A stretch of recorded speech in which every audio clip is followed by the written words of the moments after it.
Bayi laki-laki ini ditemukan di teras salah satu rumah warga yang berlokasi di Jalan Setunggal, Kelurahan 8 Ilir, Selasa dini hari. Pemilik rumah Syamsiyah mengaku terkejut saat mendengar ada tangisan bayi di teras rumahnya.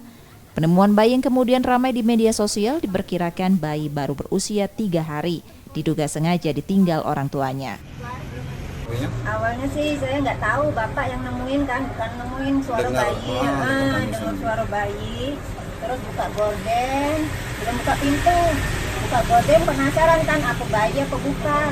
Dibuka, benar bayi, baru manggil ibu di kamar. Bu, ada bayi di teras katanya. Kaget Bu ya? Ya, sudah itu, ya udah bangun langsung buka pintu. Anak tuh lah nangis, lah terkait kue. Sudah itu, sudah panggil Pak RW, Pak RW manggil polisi. Warga kemudian menghubungi polisi dan dibawa ke Rumah Sakit Bayangkara Palembang. Reski Oktora, Muklas Diferensial, Kompas TV, Palembang, Sumatera Selatan.